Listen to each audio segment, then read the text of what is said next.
Let's face it, hiring help is not easy these days. Let XenTegra Staffing help you find the right person for the right job. Head over to XenTegra.com/XenTegra Staffing to find out more and let us staff your people needs.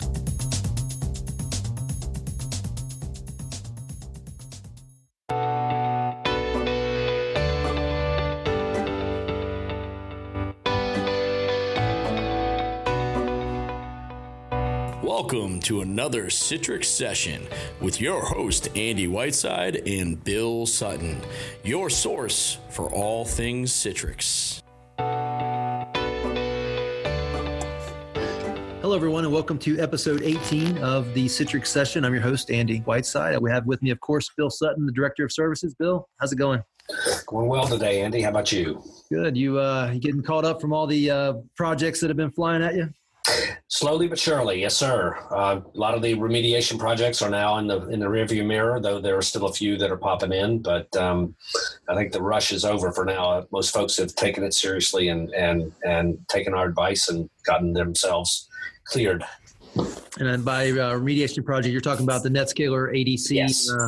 Vulnerability that had a workaround in the beginning and then some patching, and then depending on the timing of it, you either put the workaround in place and then patched it, or you just rebuilt the whole thing, right? That's right. Yep, exactly. I think we even had a customer that actually decided to move from physical to virtual in that process because he wanted to get away from machine firmware just to make sure that that was gone. And I think that was probably the most extreme that I saw. But if that's what they think, if that's what they wanted to do to make sure they were secure, then that's their prerogative, right? Yeah, I think in their case, their physical appliances were long in the tooth, so it made sense for them to kind of do it all at once. No, that's right. I guess that made a lot of sense. All right. Well, we have with us Rich Meesters. Rich is a architect on the Americas Professional Services team based in Toronto. Rich, how's it going? Hey, good morning, Andy. It's going well. Now, I think I didn't do you justice in your title there. We talked before about this a little bit. It seems like you've been promoted. Yeah. Well, not promoted. I have been promoted. Yeah, from when my blog listing information was done. So I'm now a senior architect, and we've recently done a little bit of reorg in our professional services organization, and we now have a customer success organization within the Americas. And I am on that team as the senior architect, as senior enterprise architect for customer success for Canada. And it looks like you spent some time at IBM as well? I did, yeah. I was about 10 years. I've been at Citrix. I'm coming up on 10 years, and I was at IBM for 10 years prior to that. So at the time you were there and now, how many employees at IBM? Oh, like somewhere around 360,000 worldwide. I think we had 12,000 in Canada. So it was just a small org. Wow, that's amazing. You got to like working at Citrix, I assume. At least it's small enough you get you can find people a lot better, I assume. Oh yeah. It's great. I mean, it's a lot easier to innovate and move quickly, be dynamic, and get products out the door and make changes fairly quickly. So, Rich, the blog you wrote back in January is called "Deploying Machine Creation Services on Google Cloud," and I picked this one because I have a little bit of personal reasons. I am picking up the Google torch in the world of XenTegra this year. I have been in the past a little bit, but I'm going to get more serious about it this year. At XenTegra, we do a lot to work with Citrix and Microsoft Azure and Citrix and Amazon AWS. We haven't done as much with Google, but it seems like a more and more viable, cost-effective solution. And I personally am going to take a lot of interest in that. Not only that, because it's cost-effective potentially and a big name, speaking of big, right? But they also have an end-to-end story, right? They have the Google Chrome piece, which can be managed from their cloud services. So, unlike the others, well, maybe Microsoft, but Google definitely has a story end-to-end with Citrix right smack in the middle. Yeah, absolutely. And it fits right into our, any strategy. We'll work with any of the public clouds, so whether it's Microsoft, Amazon, or Google. And we've been developing the Google partnership for about 8 to 10 years now, and really getting along with, increasing the functionality there. You mentioned Chrome. We can also manage those Chrome devices with Citrix Endpoint Management. We're doing a lot with the G Suite and integration into Workspace, as well as SD-WAN from a networking perspective. And of course, what we came to talk about today, which is the MCS provisioning on Google Cloud. So that really brings us up to par with the other public clouds from a Google perspective, as well as building on it. So we have now some newer features within the MCS delivery on Google Cloud that we don't have on the others. Yeah, when I think Google, I think why not, right? I mean, you hear a lot of talk about the others, but why not the Google Cloud? And there really isn't a reason, is there? No, there's no reason, and it's certainly an up and coming player. We're seeing, definitely seeing interest in it from a technology perspective, and particularly when customers want to have diversity in their cloud solutions, just like they want to have diversity in their carriers or data centers, to make sure that they're eliminating their single points of failure. Yeah. Hey, Bill, any thoughts on the Citrix and Google relationship before we jump into this very technical article? I would agree with pretty much everything that's been said. I mean, it's another choice, another option for customers, and that's a critical piece of it there. And of course, Google is behind it, and that says a lot right there. Some of the things when I talk to people about a multi-cloud approach, I think the world calls it, or Citrix calls it, hybrid cloud approach, is the idea that don't be resilient, don't be reliant on one cloud, be resilient and have multiple clouds that there's nothing that prevents them from talking to each other and working with each other. Exactly. Yeah, absolutely. And, not only in cloud, but, still even on-prem. So we want to be able to deploy a solution that meets the customer's needs really, no matter where their workloads are and no matter where their back-end data sources are. And of course, with Citrix Cloud and the way that's architected, it can hook into any of these. And of course, with MCS now being available on Google Cloud, it just moves the game forward. I think it's interesting. Most of the Citrix Cloud outages that I've seen have actually been more related to the underlying cloud than it has actual Citrix configuration. Isn't that true? Yeah, I believe so. And that's the challenge anytime you're in a cloud, whether it's, a SaaS application or something like Citrix Cloud, you're a little bit dependent upon the underlying infrastructure. And if there's an outage there that affects things, we're working constantly to make sure that those holes get patched up and provide high availability alternatives. So if a service goes down, but it's a progression for sure. One thing I do want to mention here, because it's near and dear to our hearts at XenTegra, and that's the Citrix SD-WAN solution. And that makes clouds, the hybrid cloud world, look as if it's, one holistic thing from a networking perspective. And, the clouds are talking to clouds and optimized, and that's a big part of the Citrix SD-WAN story, right? Yeah, absolutely. And I don't profess to be an SD-WAN expert, but it's certainly a big part of making sure you're having connectivity between where your users are and where your workloads are. We're going to jump into MCS, but I did want to ask one question. Do you know, and maybe this is just a non-starter, where Citrix is as far as making their control plane available in more than just Azure? Is that a topic you know much about? Not really at this point. I think that, from what I understand, it's pretty much been chosen to be Azure for the control plane, but that really shouldn't affect the customer's choice of which cloud they deploy in. Yeah. That should be largely a black box to them. And really it's the connectors that are in the cloud resource locations from a customer's perspective that are going to dictate, where their workloads go. And that's primarily the piece that customers should be concerned about is how do I get my workloads to perform?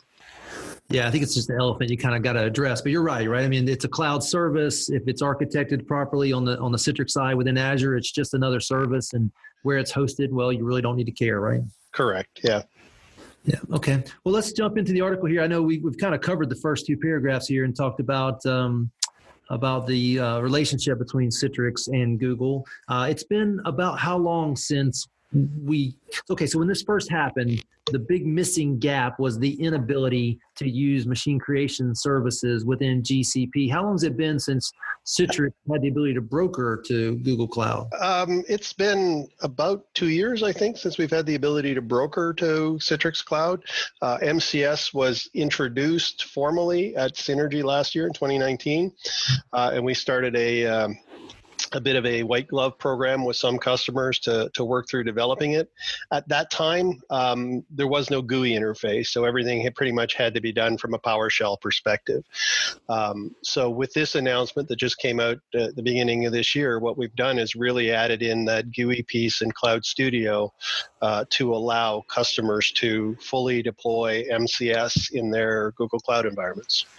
Now, is there anything specific I have to do to my my Citrix Cloud Studio, or does MCS or does Google Cloud just show up as one of my connectors now?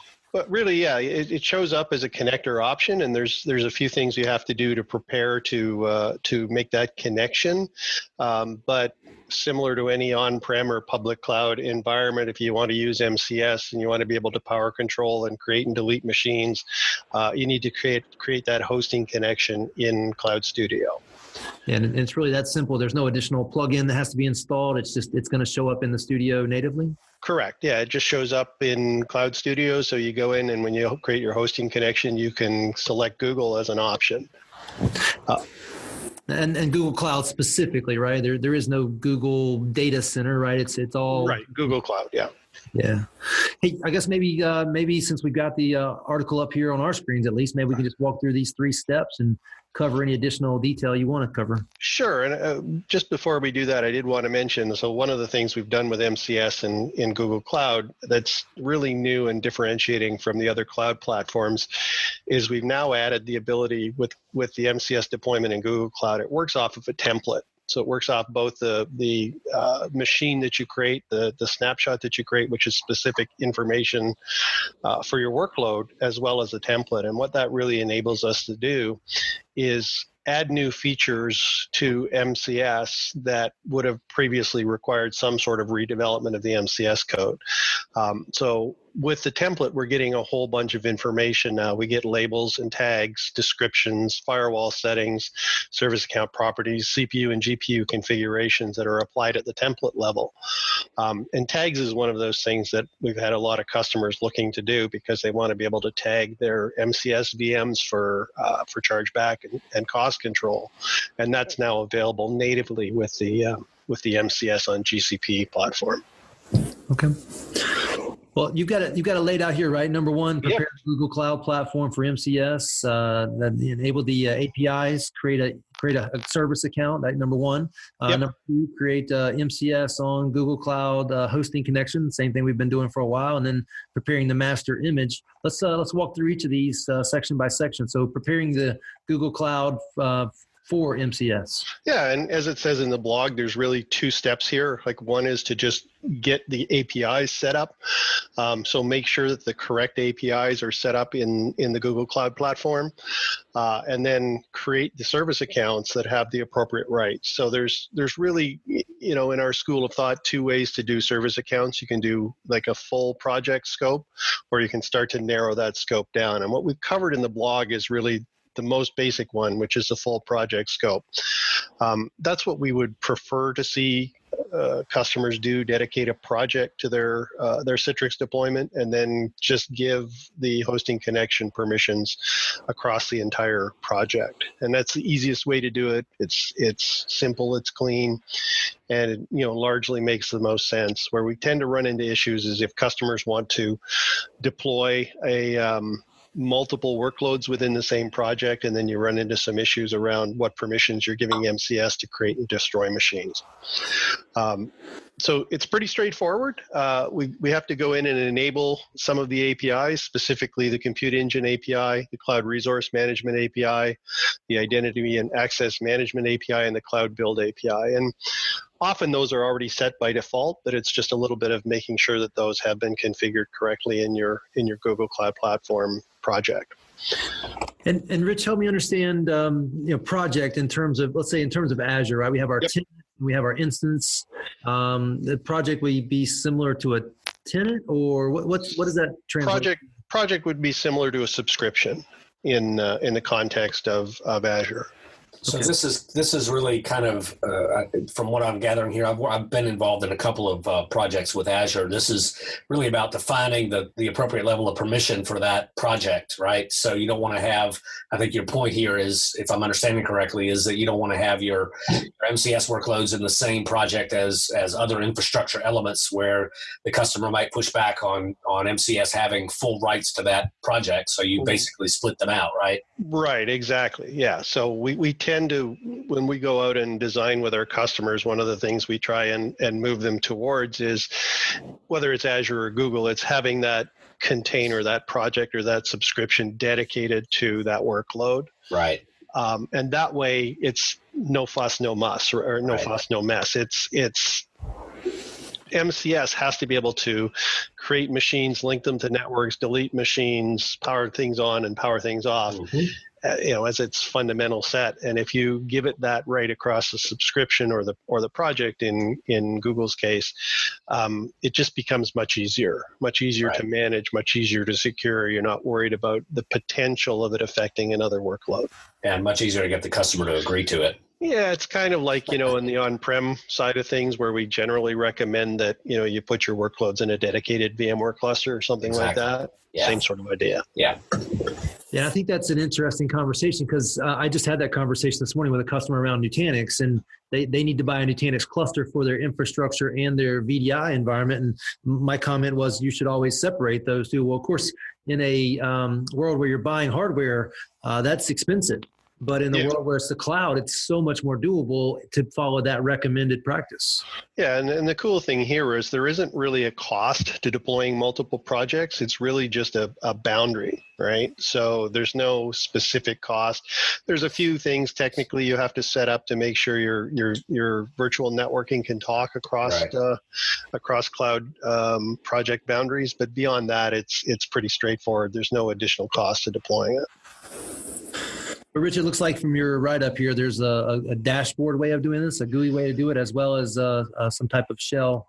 Yep. Do it. Yeah, the Google Cloud Console is pretty straightforward web console, so you can do it there, or you can do it through, there is a Cloud Shell, which is directly part of the console. You can actually go in, there's three ways. So you can go in, and once you've started the Cloud Console, you can open up a Cloud Shell, which is a CLI interface at the bottom of it. You can also enable, you can bring an SDK into your machine and then do it just natively from a command line. Yeah, so if you want to impress your friends, that's when you do the shell, right?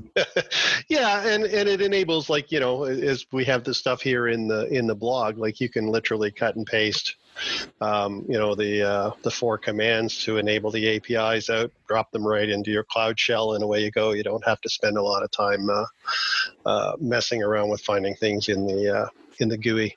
Yeah. Okay, and then the next section talks about the service account, which, it's always a good idea to have dedicated service accounts for as much as makes sense. Sure. We do a lot of audits and a lot of assessments and find out people are using, domain admin for service accounts, which I'm sure a lot of folks listening are much wiser than that. But you want to talk through this section? Yeah, so pretty much here what we're doing is we're creating an API key for the service account to use, and that will be loaded into the hosting connection when you set it up in the Citrix Cloud Studio. And that basically creates that service account that is required to power manage the machines. It's a little different than on-prem, where you could just use a domain admin. You actually have to set up a specific service account for hosting this stuff. There's not one there that you can say, yeah, let's just use this one. So you are pretty much constrained to getting that little bit of a security blanket in there of it being a specific service account. So the key is created. It's just a JSON file that's created, and we just reserve that a little later on when we go to set up the hosting connection in Studio. Okay. Yeah, I don't know if you saw me just now, but I tried to jump out to my Google Cloud admin console. I'm in the middle of building one of these. I've got an infrastructure project in place, and now that I've talked to you, I'm going to be adding a Citrix Citrix project to that, a separate project. so that we can start spinning up some VDIs. So I will definitely maybe following up with you but this article looks like a great write-up. Yeah, it's a great write-up, and I believe we got a link at the top. I'm trying to think of whether we have it here. There's a GitHub called Citrix on GCP, Citrix-on-GCP page, which has a set of cloud formation scripts that'll actually go in and Google Deployment Manager scripts rather, that'll actually go in and configure an environment for you. So it'll set up the cloud connectors, it'll set up an AD, it'll set up a XenApp VDA, and also make the connections to your Citrix Cloud subscription. So if you want to set up a demo really quickly, even if you're using a Google Cloud trial account, there's a way to set it up with minimal resources. It's something that's really cool. Gives you an option to basically fire up a demo or a proof of concept in about 20 minutes once you've got your Citrix Cloud accounts all configured and ready to go. Yeah, and you and I talked about the other day. That's awesome that we can do that, or you guys have made that, or somebody's made that available. Yep. Of course, we're mechanics, right? We want to build it ourselves, right? That's the fun part. Oh yeah, I know for sure. But if you just want to set something up really quickly for a proof of concept or get that initial deployment going, it's just really helpful to do it. And it was set up in collaboration. We had an architect at Google, and our Alliance architecture team worked together to build it. Okay, so looking at the blog a little more, it looks like there's a lot of permissions and things that you guys have clearly defined here. Any additional comments on any of these that you want to highlight? Yeah, really, there's two accounts that need to be set up. There's a native cloud build account in Google that needs to just have a couple of extra permissions added to it, as well as we're going to create a specific service account, which was done when we created the API key. For MCS hosting, and then to that we also have to add a few roles. So we have to add compute admin, storage admin, cloud build editor, service account user, and cloud data store users, and these are all just IAM roles within Google Cloud. And here again, right, this is where we talk about doing like a full project scope service account. So these are, compute admin, storage admin, cloud build editor, pretty much give you the keys to that project in terms of creating, editing, deleting VMs and whatnot within the Google Cloud project. Yeah. Okay. Now that we've moved on past the Google Cloud configuration, now we're looking at the Citrix configuration, which means adding a hosting connection. Yeah, absolutely. And this is really, there's not much different here than setting up a hosting connection for any other type of resource, right? You're going to go into your hosting, and you go into your Cloud Studio on the Citrix Cloud Console. You're going to go into hosting, and you're going to add a connection.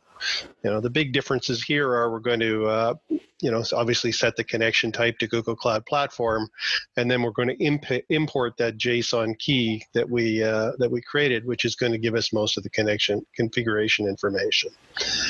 We could do this before in the GUI before we introduced the MCS components, but at that point it really only sets you up for power management. The newer components and dealing with the templates and creation of the machines was added at Synergy timeframe, and then the GUI added at the beginning of this year. Yeah, it looks like you guys have really done a lot to make the GCP appear to the others. Sure, absolutely, yeah. So it's on par in terms of the functionality now with the other cloud platforms, and as we said, a little bit beyond that. Hey, let me pause here. Bill, any thoughts or questions? I know we've kind of been rolling here. No thoughts or questions at this point. No, it looks. I agree with you. It looks like a lot of work has been done to get this to the point where it's on par with the other clouds. So I'm pleased to see this. So I guess at this point, right, we don't have to have a connector because we're talking straight to the Google GCP environment. Next section here talks about creating a VDA. Am I missing the point in time where we actually create a Windows machine that's our connector? Yeah, no, I think the blog assumes that you've already got connectors installed, right? So your normal Citrix cloud setup, installing a minimum of 2 connectors in your cloud resource location. In this case, your GCP project has to be done. So we didn't include that as part of the blog because we really were focusing on just the MCS component setup. Yeah, that's fine. Yeah.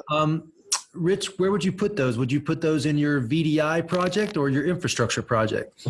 It could be either. Typically, like for quick POCs and smaller setups, we could put our connectors and our VDAs in the same project. But there's no real requirement. It's more just making sure that you have the appropriate ports set up for communication between VDA and connector, which is pretty much similar than on-prem with delivery controllers. It's port 80 and port, whatnot, and those are pretty much commonly available. There's a Citrix support article that outlines the ports used by Citrix Technologies, which is a great resource that I use all the time. Yeah. Okay. Well, this jumps into the idea of getting a VDA installed for our master image, which I think most of our viewers probably have experience, our listeners probably have experience doing. But after that, you have this second, well, not after, but as part of this, you have this section around the master image template. This reminds me, or similar to the world of Nutanix, where I've created templates in the past. So we're creating a template that will be used as part of the MCS process to create the non-persistent or persistent even VDAs, right? Yeah. When you create an instance in Google Cloud, so when you create that VM, it creates a template, right? And it's pretty much automated. You don't have to go in and do it specifically. Every VM will have a template attached to it, and the information in the template we're going to use to clone off our machines. So when you create your master image, it's creating the template. You're configuring all of the properties in the machine, like tags and networks and connections and what size instance you're using. Those components all get created. And then really the difference here is MCS in the GCP case uses those templates as part of the MCS deployment process, as well as the snapshot of the VM, which again is pretty normal for most of our environments. You're going to create a snapshot of your master image before you deploy it. And I got to clarify, I got to correct myself. It's actually Microsoft System Center Virtual Machine Manager where I remember creating templates and using that in the MCS process. Yeah. Yeah, sorry, I misspoke. Yeah, no problem. So again, here we're not really covering off the VDA install. Again, that's pretty much the same as it is for any other VDA once you've created your instance. I know when we talked earlier, one of the kind of cool things in Google Cloud in terms of creating your instance is you're not constrained by specific instance types. You can actually create custom instances in Google Cloud. So you can, if you want to give a machine 3 vCPUs and 32 gigs of RAM, you can do that. It's just a configuration, again, that's done through that template. No. Hey, Rich, quick sidebar question a little bit. I'm going to be coming up to Toronto a fair amount in the next month or two. Maybe I could sit down with you for an afternoon and kind of go through this firsthand. That'd be great. Yeah, that'd be awesome. Yeah, for sure. So, Rich, you got this section here which says create a persistent disk snapshot. That's going to be used for the cloning process, right? Correct. Yeah. So this is like snapshotting anything else, is just the specific instructions on how to do it in Google Cloud. So we're going to create that snapshot. Once we've created that snapshot, then that's the snapshot we're going to use when we go through creating our machine catalog in Cloud Studio. Yeah. That's great. Yeah, that sounds very familiar. And this is very well documented, by the way. Thank you. All right. It was a big progression and touch, a little bit of a shout out to Rick Dellinger, who's our Alliance Architect for Google Cloud, and then the development team for Machine Creation Services that worked on Google. I mean, it wasn't me. It was a big collaboration to get this stuff all put together. Yeah, we'll definitely have to get Rick on at some point and talk Google Cloud and Citrix Cloud. Well, it looks like after that, right, it's just a matter of running through the MCS process to take the template and the information in the persistent VM and turn that into a catalog of machines.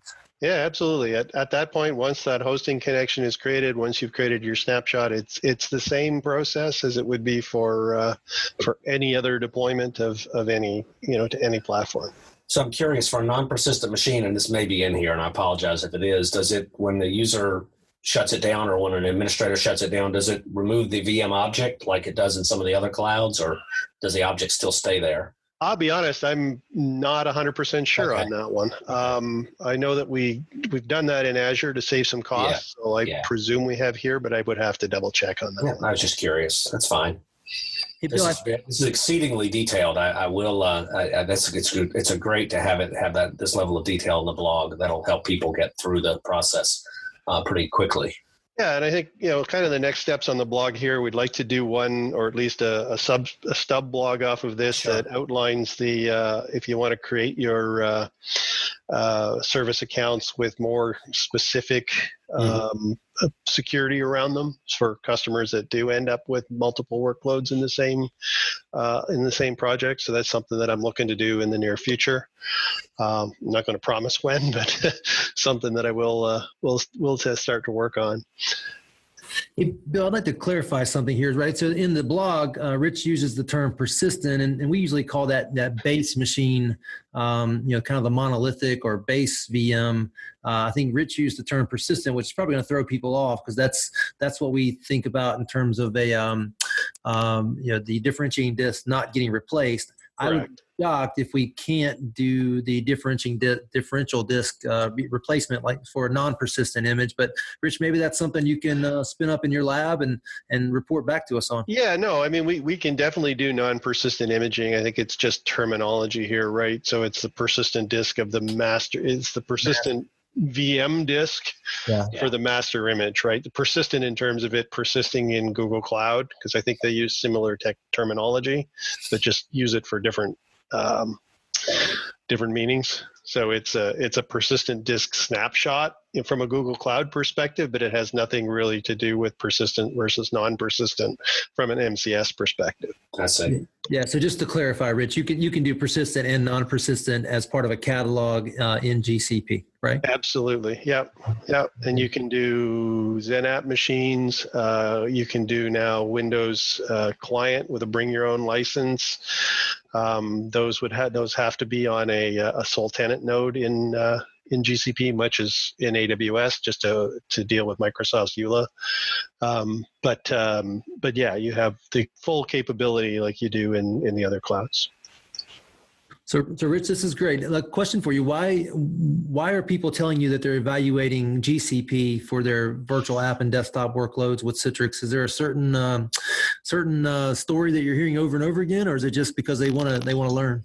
Well, not particularly. I think it's again a little bit of that cloud diversity. It's customers that already have a working relationship with Google in terms of setting up Google Cloud ID. They're using Google Identity Management, or they're using G Suite as components. You see at the bottom of the blog here, there's another blog on a company called Oncology Venture, where they found that they were just getting far better performance for their application requirements in Google Cloud than they were getting in other public clouds.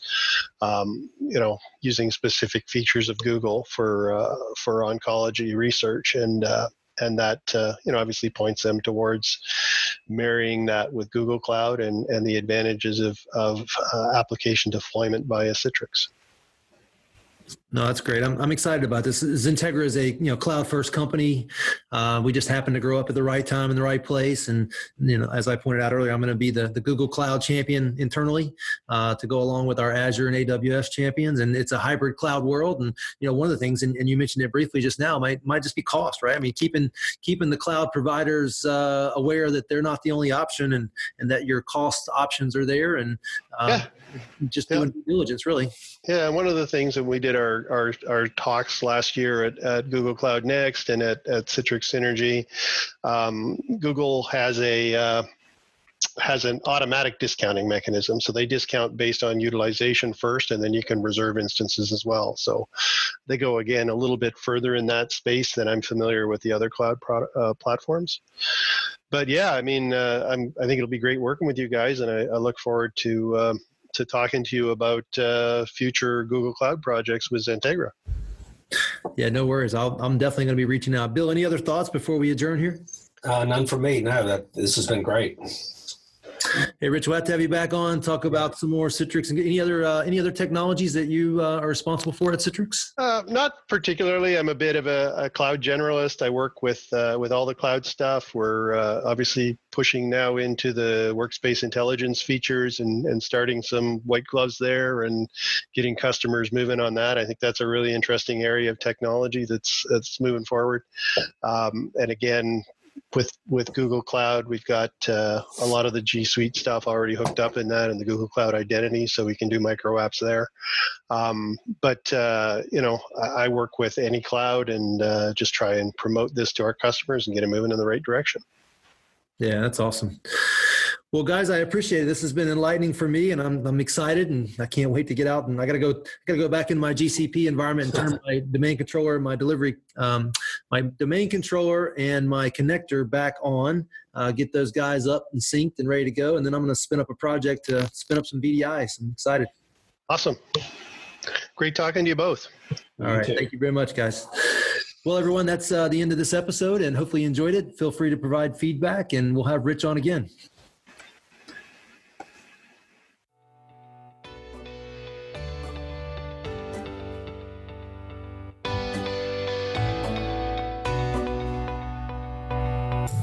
Thanks for listening to the Citrix Session with your hosts, Andy Whiteside and Bill Sutton. A special thanks to our guests, podcast produced by Pete Downing. Head over to XenTegra.com/podcast to listen to all podcasts in this series.